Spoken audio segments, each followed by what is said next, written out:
Bismillahirrahmanirrahim. Assalamualaikum warahmatullahi wabarakatuh.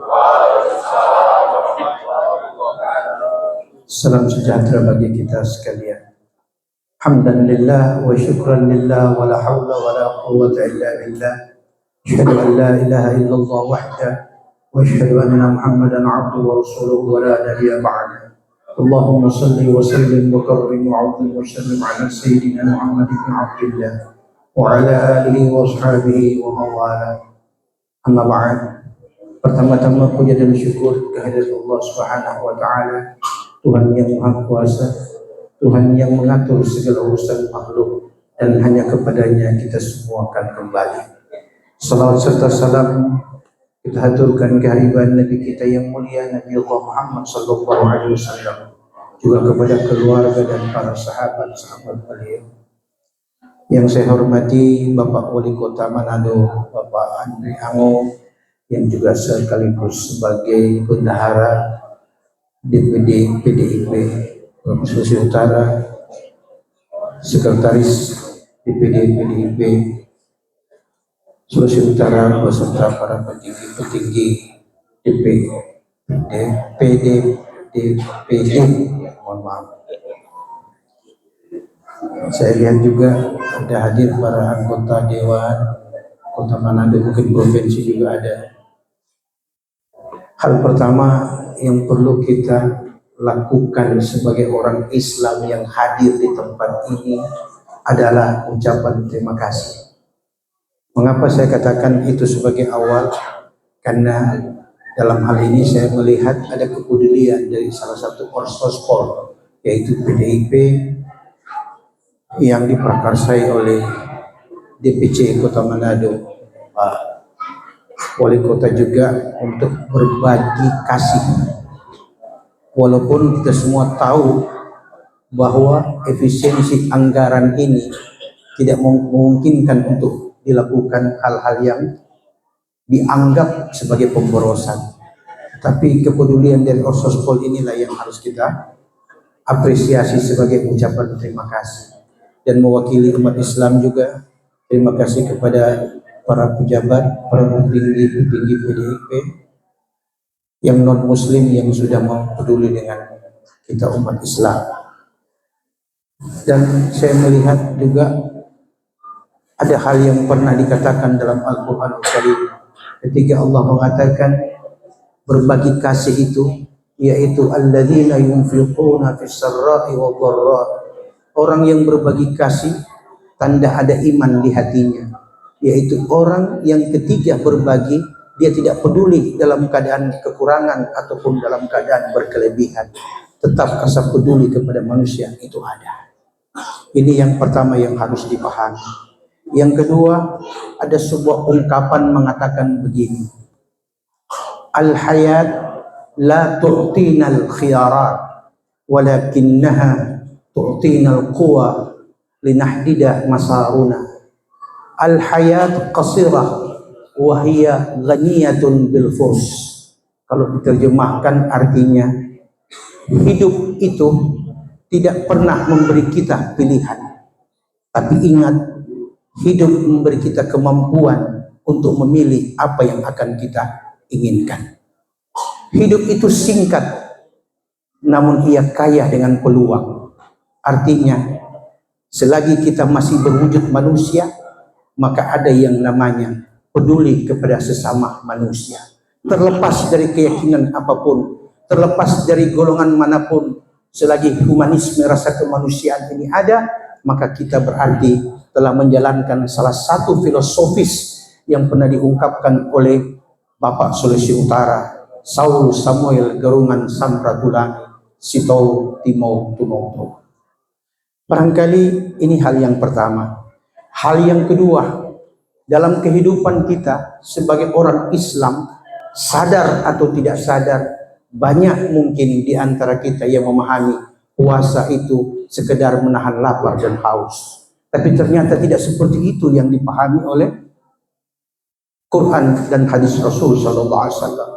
Quran mengatakan, yaitu orang yang berpuasa bisa satu di antara dua atau dua-duanya. Yang pertama, Quran mengatakan as-saum dan as-siyam. As-saum yaitu berpuasa, menahan hawa nafsu, emosi dikendalikan, keinginan berlebih-lebihan ditahan, pandangan mata diatur. Mari saya kasih contoh. Kalau ibu-ibu bawa 50.000 di tempat takjil, biasanya sisa berapa? Habis. Itu namanya as-siyam, bukan as-saum. Sebab as-saum artinya menahan segala sesuatu, mulai dari hal-hal yang kecil, baru kita bisa berharap hal-hal yang lebih besar lagi. Bisa dipahami, Bu? Bawa 50.000 di tempat takjil, insya Allah kembali habis 70. Yang 20 nanti bayar esok. Ini yang terjadi di mata kita. Suka atau tidak suka, kita berpuasa hanya sekedar bagaimana kita tidak makan di siang hari dan tidak minum di sore hari, kecuali pada saat berbuka. Makanya itu sebagai sesama muslim, saya ingin menyampaikan bahwa mari kita berpuasa lahir dan batin. Puasa lahir menahan lapar dan haus, puasa batin menjaga keinginan hawa nafsu yang melampaui batas-batas kemampuan. Ingat ibu, negeri kita ini sedang juga dalam penghematan besar-besaran. Artinya jangan negara yang hemat, kita yang boros, akhirnya yang lebih dulu susah, bukan negara tapi kita. Kemarin Pak Wali Kota, saya beli beras 2 merpati masih 74,5 di Alfamart. Sekarang Indogrosir 87,5, hanya selisih 1 minggu. Wallahu a'lam kalau habis lebaran. Maka jangan kasih banyak di gorden, jangan kasih banyak di cookies, kasih banyak di usaha dan di harapan. Karena harapan pasti ada usaha, dan keinginan belum tentu bisa terwujud. Bisa dipahami Pak, Ibu? Baik. Masih berapa menit lagi? Ya. Berarti saya dikasih kesempatan sampai habis isya.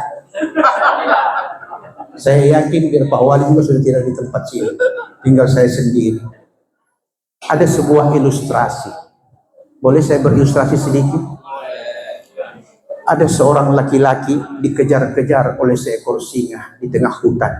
Maka berlarilah laki-laki tadi menghindar dari kejaran sang singa. Tapi apa mau dikata, nasib belum beruntung. Dalam pelariannya dia berjumpa dengan tebing jurang dan dia tidak punya pilihan, dimakan oleh singa atau dia harus terjun ke dalam jurang. Dan alhamdulillah di bawah jurang ada sungai kecil, ada 2 ekor buaya yang sedang baca doa makan. Kira-kira kemana kita Pak? Mau dimakan habis oleh singa atau mau dilahap oleh 2 ekor buaya yang baca doa?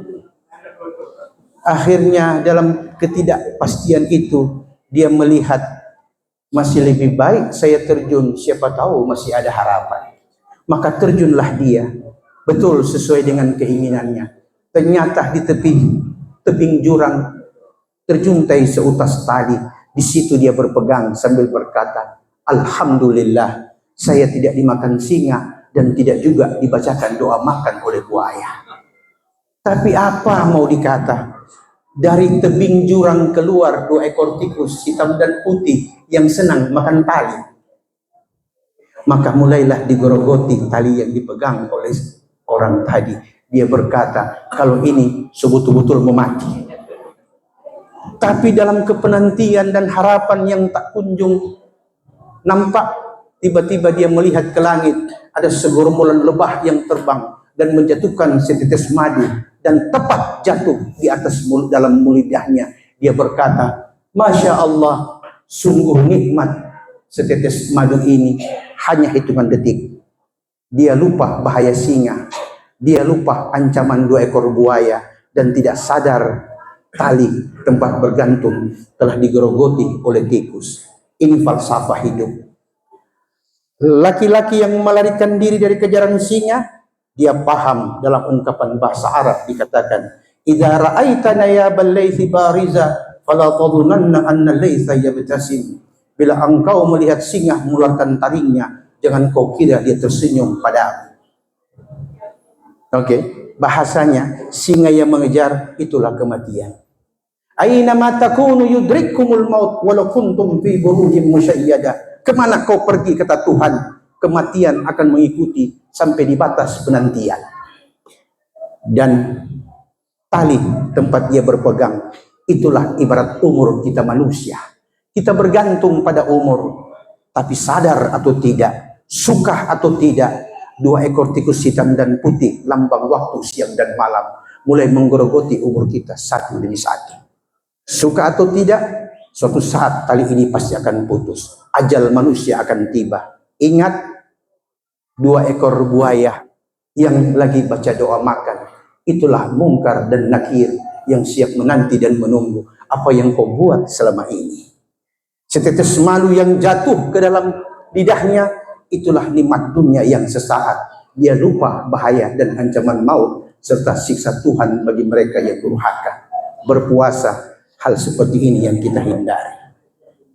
Wabillahi taufiq wal hidayah. Assalamualaikum warahmatullahi wabarakatuh.